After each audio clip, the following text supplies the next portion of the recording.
गोल की बात करें तो सबसे बड़ी बात तो ये है कि लोगों को गोल के बारे में कोई सिखाता ही नहीं, स्कूल कॉलेज वाला। गोल यानी कैरियर नहीं, career is not goal, career is a part of your goal. तो मेरे ख्याल से आपके माध्यम से भी गोल के बारे में ज़्यादा अवेयरनेस क्रिएट करने की ज़रूरत है। मैंने कहीं पढ़ा था कि अमेरिका की एक टॉप यूनिवर्सिटी में ग्रेजुएशन के टाइम पे सर्वे किया गया, उनको पूछा गया स्टूडेंट को कि ना what is your plan 10 years और 20 ईयर्स डाउन द लाइन, बताओ। तो only 3% of the student could tell exactly कि उनका गोल क्या है और क्या करने वाले हैं। 97% अमेरिका के टॉप यूनिवर्सिटी के स्टूडेंट को पता नहीं था आगे भविष्य क्या है। ये हालत होती है हिंदुस्तान का, तो शायद उससे भी बुरा हाल होगा। तो सबसे पहले तो हमारे यूथ को गोल के बारे में बताना ज़रूरी है कि गोल क्या होता है, कौन सी उम्र में होना चाहिए, गोल के कंपोनेंट क्या होना चाहिए, कैसे ढूंढना चाहिए। लोगों को नहीं पूछना है, अपने आप को पूछना है, सब कुछ अंदर है। तो मैं लोगों को यही सिखाता हूँ। और देखिए, हम पैंट और शर्ट खरीदने को जाते हैं पसंद करने को, तो 2-4 घंटा मार्केट में घूम के लाते हैं। एक पैंट और शर्ट गलत आ गया तो कितना नुकसान होगा। मगर ज़िंदगी का गोल गलत हो गया, डिसाइड किया और 20-30 साल काम किया, बाद में पता चला कि ये तो मेरा गोल ही नहीं था, तो फिर कितनी ज़िंदगी कितना बड़ा नुकसान है। 20-30 साल आपने उसके ऊपर काम किया और अब लगता है कि ये तो मैं गलत गोल पे काम कर रहा था। तो सबसे बड़ी देश की सेवा तो उसमें करनी है कि गोल के बारे में लोगों को जगाए, खास करके युवा लोगों को। एक बार गोल क्लियर हो गया और उनको पावर ऑफ माइंड के बारे में पता चल गया, खास करके सबकॉन्शियस माइंड को कैसे इस्तेमाल करना है, फिर दुनिया ही बदल जाएगी उनकी। मेरी तरक्की जो भी हुई ये सबकॉन्शियस माइंड को जानने के बाद। 40 साल के पहले मैं I was ordinary doctor only, कुछ लाइफ में बड़ा कुछ काम नहीं किया था। जैसे जैसे मैंने किताबें पढ़ी, हमारी लाइफ में एक्सपीरियंस होने लगे, तो मेरा जीवन बदल गया पूरा का पूरा। कभी सोचा भी नहीं था इतना बदल गया, पॉजिटिव वे में ऐसा। तो यही लोगों को सिखाना है। अब जैसे मैं बता रहा था, पहले अपना गोल सेट करिए, फिर गोल को पाने के लिए प्लानिंग करिए। एक्चुअली प्लानिंग दोनों माइंड करते हैं, conscious mind and subconscious mind. Conscious mind is a human mind and subconscious mind is a divine mind. तो कॉन्शियस माइंड से प्लानिंग होता है वो ह्यूमन प्लानिंग होता है, सबकॉन्शियस माइंड से प्लानिंग होता है वो डिवाइन प्लानिंग होता है। तो बड़े-बड़े प्लानिंग सबकॉन्शियस माइंड से करवाए, छोटा प्लानिंग जैसे अभी मैं कर जाऊँगा तो टैक्सी से जाऊँ या ट्रेन से जाऊँ, वो छोटा प्लानिंग है, उसमें सबकॉन्शियस माइंड की ज़रूरत नहीं है। आज रात को कौन-सी होटल में खाना है, कैसे जाना है, वो छोटा प्लानिंग है। बट बड़े-बड़े प्लानिंग सबकॉन्शियस माइंड के पास दीजिए, मैं बड़े सब प्लानिंग सबकॉन्शियस माइंड को देता हूँ और ज़बरदस्त करके देता है। कैसे डिफरेंशिएट करें कि कॉन्शियस को दे रहा हूँ मैं सबकॉन्शियस को दे रहा हूँ? उसका तरीका है देने का, कैसे? उसका तरीका है। तो सबकॉन्शियस माइंड मिला है, जो हमारे सबकॉन्शियस माइंड में ऑलरेडी जो प्रोग्राम हो चुका है, उसकी वजह से मिल रहा है। अगर हमें रिजल्ट बदलना है तो हमें प्रोग्रामिंग बदलना पड़ेगा, जिसमें कॉन्शियस माइंड का रोल आता है। अब प्रोग्रामिंग की लैंग्वेज होती है, जैसे हमारे यूजुअल कंप्यूटर में होती है, subconscious mind is also programmable computer. तो उसकी 5 लैंग्वेज है। एक है इंटेंशन, एक इरादा करो, संकल्प। पावर ऑफ इंटेंशन करके एक वाइन डायर की किताब है। जब आपका इरादा बुलंद रहता है ना, तो वो चीज़ आपके जीवन में बनती है। तो एक intention is a programming language. दूसरी है आइडेंटिफिकेशन, यानी you identify yourself with a person whom you want to become. जैसे मान लो मेरा रोल मॉडल एंथनी रॉबिन्स है, तो मैं एंथनी रॉबिन्स को मेरा रोल मॉडल बना लूँ और विजुअलाइज़ करना शुरू करें कि मुझे एक दिन उनके जैसा बनना है। तो वो आइडेंटिफिकेशन की लैंग्वेज, यूनिवर्स को मैंने बता दिया मुझे उनके जैसा बनना है, तो इसको कहते हैं लैंग्वेज ऑफ आइडेंटिफिकेशन। तीसरी लैंग्वेज होती है विजुअलाइजेशन। जैसे टीवी का स्क्रीन रहता है, भगवान ने यहाँ पे हमें मेटल स्क्रीन दिया है, आप आई को बंद करके ऊपर देखोगे तो यहाँ एक स्क्रीन दिखेगा, मेटल स्क्रीन। वहाँ आपको कल्पना चित्र देखना है, यानी इमेजिन करना है, यानी विजुलाइज करना है। Scientific word is visualisation. जो भी चित्र है यहाँ मेंटल स्क्रीन पे आता है, वो आपके जीवन में हकीकत बनती है, आज नहीं तो कल बनती है। और बहुत सारे लोग पैदा हुए तब से विजुअलाइज कर रहे हैं, मगर उनको पता नहीं था। इसको कहते हैं विजुअलाइज बाय डिफ़ॉल्ट। जैसे मैं छोटा था तो मैं हाथ में थाली लेके ऐसा घुमा करता था, मेरी माँ पूछती थी क्या कर रहा है, मैं गाड़ी घुमा रहा हूँ, जबकि हाथ में थाली था। गाड़ी का स्टीयरिंग को विजुअलाइज करता था और आ गई मेरे पास गाड़ी, है ना। तो बचपन से लेकर हमने बहुत सारा विजुअलाइज किया है, मगर तब पता नहीं था कि ये साइंटिफिक प्रोसेस है, और इसलिए हमने कभी सही विजुअलाइज किया, कभी गलत किया। तो आजकल लोगों की ज़िंदगी क्या है, कभी खुशी कभी गम, क्योंकि गलत विजुअलाइज का भी रिजल्ट मिलता है, सही विजुअलाइज का भी मिलता है।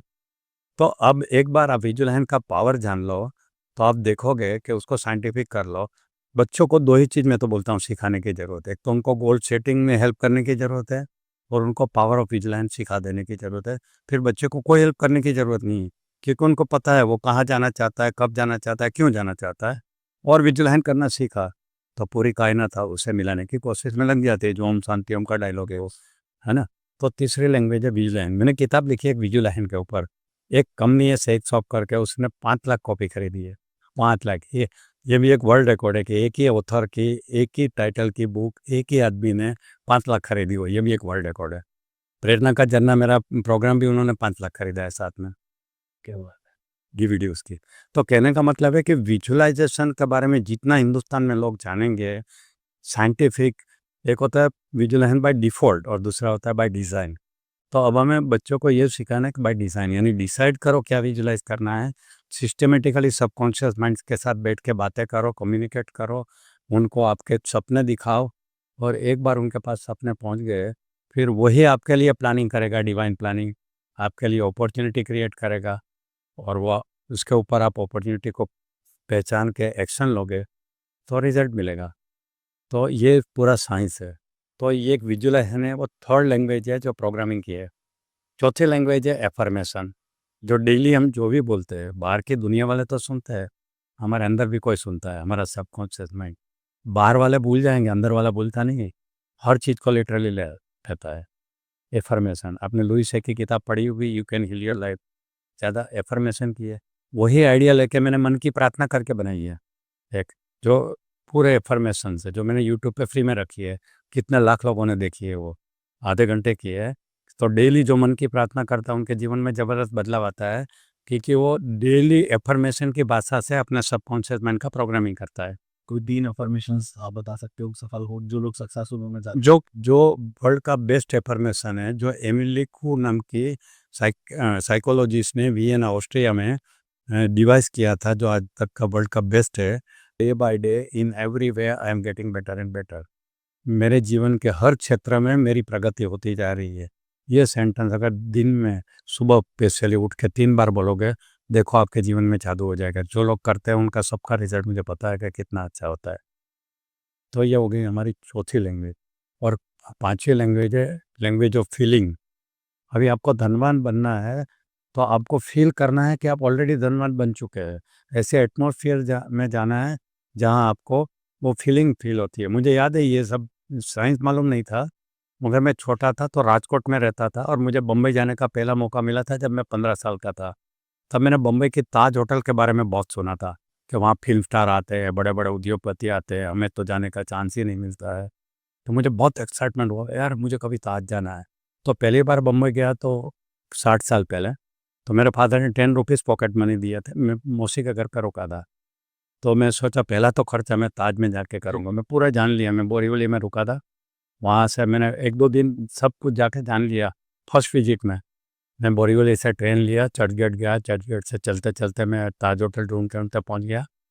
और मैं कभी चप्पल के अलावा शूज़ पहने नहीं थे, मगर बम्बई गया तो शूज़ लिया, पैंट लिया। मैं पायजामा पहनता था, चड्डी पहनता था, तो पैंट वेंट पहना।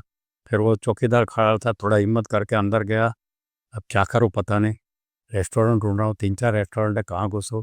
तो एक काफ़े दिखा मुझे, उसमें चला गया, बैठा। मेनू क्या होता है मुझे पता नहीं, वो टाइम पे मेरा एक्सपोजर इतना ज़्यादा नहीं था, पहली बार इतने बड़े सिटी में गया था। राजकोट तब छोटा था। मेनू देखा, राइट साइड में देख रहा था मेरे पॉकेट के हिसाब से क्या है, तो 5 रुपए की चाय मिलती थी 60 ईयर्स पहले। मैं फील अच्छा कर रहा था, रिच लोगों के बीच में अकेला बैठा था। वेटर है, क्या दूँ? बोला एक चाय लेके आओ। बोला सर्विस टी और रेडी टी। अब मैंने सर्विस टी नाम भी नहीं सुना था। हाँ, सोचा कोई नई टाइप की चाय होगी, मैंने सर्विस टी। तो लाया दूध और चाय और अलग अलग शुगर और ये। अब इसको पीना कैसे हो, तो हम रेडी चाय की आदत थी। तो सामने कोई यूरोपियन कपल बना के पी रहा था, मैंने उनको थोड़ा ऑब्जर्व किया और मैंने बना के पिया। अच्छी नहीं लगी, क्योंकि जिनको रेडी चाय की आदत रहती है वो नहीं रहती है। फिर उठ के 5 रुपया दे के टिप के, तो पैसे थे नहीं, दे के हिम्मत से निकल गया। इतना अच्छा लगा। तो आई वॉज फीलिंग रिचनेस वो टाइम पे। मुझे पता नहीं था मैं यूनिवर्स को कमांड दे रहा हूँ। 2 अक्टूबर 2002 को ये सऊदी भाई दौड़ा किया, जो सूरत के डायमंड मर्चेंट है, उन्होंने मेरा प्रोग्राम ताज में क्रिस्टल रूम में रखा, जहाँ 500 डायमंड के बिजनेसमैन आए थे, डिनर के साथ रखा, सिर्फ मुझे प्रमोट करने के लिए। तब मैंने एक किस्सा बताया कि आज से 50 साल पहले मैं यहाँ पे रिचनेस फील करने के लिए मैं 5 रुपये की चाय पीने आया था। फिर अभी 1 साल पहले मैं बम्बई गया, तो मुझे वही फिर से फील करना था। तो वही ताज में, वही काफ़े में, वही टेबल पे बैठ के मैंने 750 रुपए की चाय पी। अभी 750 चार्ज है उसका, जो मैंने 5 रुपए में 60 साल पिए था तब, और याद कर रहा था। तो this is the power of subconscious mind. वही है। यहाँ की मेरी एक स्टूडेंट है निष्ठा रेमला करके, माइंड पर